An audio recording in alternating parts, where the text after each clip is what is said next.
Car loan चाहिए तो दिवाकर व्यास है ना, अभी कॉल करें 9926413303। सबसे कम ब्याज दर पर नई व पुरानी कार पर लोन उपलब्ध है। हमारा पता है कुमाऊं ऑटो पार्ट्स के ऊपर अजाक थाने के सामने, महाराणा प्रताप बस स्टैंड के पास, मंदसौर। मंदसौर में डिप्टी सीएम जगदीश देवड़ा बुधवार को मल्हारगढ़ पहुंचे। उन्होंने बारिश और ओलावृष्टि से हुई फसल नुकसानी का जायजा लिया। ओलावृष्टि से अफीम की फसल को भी काफी नुकसान हुआ है। किसानों ने खेत में खड़ी फसल को दिखाते हुए अपनी पीड़ा बताई। डिप्टी सीएम बोले, ओलावृष्टि से बड़ा नुकसान हुआ। डिप्टी सीएम देवड़ा ने दैनिक भास्कर से खास बातचीत में कहा कि ओलावृष्टि से बहुत बड़ा नुकसान हुआ है। यह निश्चित रूप से एक प्राकृतिक प्रकोप है। उन्होंने बताया कि इस संबंध में मुख्यमंत्री डॉक्टर मोहन यादव ने भी प्रदेश के सभी कलेक्टर से चर्चा की है। डिप्टी सीएम ने कहा कि जैसे ही ओलावृष्टि की सूचना मिली, तत्काल मुख्यमंत्री को अवगत कराया। इसके बाद सीएम ने प्रशासनिक अमले को हर खेत पर जाकर स्थिति का आकलन करने और विस्तृत सर्वे कर नुकसान की रिपोर्ट प्रदेश स्तर पर भेजने के निर्देश दिए। उप मुख्यमंत्री ने भरोसा दिलाया कि सरकार इस संकट की घड़ी में किसानों के साथ खड़ी है। जो भी नुकसान हुआ है उसकी पूरी जानकारी एकत्र कर आगे की कार्यवाही की जाएगी ताकि किसानों को राहत मिल सके। अफीम फसल खराब, नारकोटिक्स अधिकारी भी गाँव पहुंचे। ओलावृष्टि से अफीम की फसल को भी भारी नुकसान हुआ है, जिससे अफीम किसान खासी चिंतित हैं। इस स्थिति को देखते हुए नारकोटिक्स विभाग के अधिकारी भी किसानों के बीच पहुंचे हैं।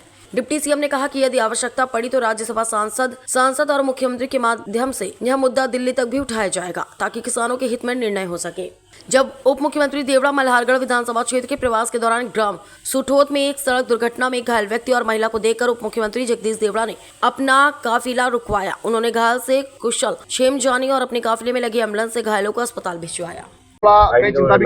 ये प्राकृतिक प्रकोप था, ओलावृष्टि हुई है पूरे मध्य प्रदेश में, अनेक अलग अलग जिलों में अलग अलग स्थानों पर हुई है। उसमें मंदसौर जिले में, नीमच जिले में भी काफ़ी स्थानों पर ओलावृष्टि से प्रभावित हुई है फसलें। और निश्चित रूप से ये संकट की घड़ी है। इस संकट की घड़ी में यशस्वी मुख्यमंत्री डॉक्टर मोहन यादव जी ने समस्त अधिकारियों को निर्देशित किया है कि जहाँ जहाँ ओलावृष्टि हुई है वहाँ तत्काल पहुँच करके सर्वे करें और हर खेत पर जाकर के सर्वे करें। निश्चित रूप से सरकार इस संकट की घड़ी में किसानों के साथ खड़ी है। हम किसानों के साथ खड़े हैं। जब भी कोई संकट आया होगा तो मुझे लगता है भारतीय जनता पार्टी की सरकार ने हमेशा किसानों के साथ खड़े होकर के मदद की है। और अभी भी जब मैंने बहुत सारे खेत देखे हैं जहां पर अफीम की पूरी फसल नष्ट हो गई, गेहूं की फसल नष्ट हो गई, और भी कई हमारे धनिया है, कोई फसलें हैं जो नष्ट हुई है, तो निश्चित रूप से जब सर्वे की रिपोर्ट आएगी, अलग अलग जगह अलग अलग स्थितियां हैं, कहीं 100% है, कहीं 80% है, लेकिन अधिकांश जगह 100% भी हुई है। तो जब सर्वे हो जाएगा तो सरकार के पास जब रिपोर्ट पहुंचेगी तो निश्चित रूप से सरकार पूरी तरह से किसानों की जितनी मदद कर सकती है वो जरूर मदद करेगी। Thank you.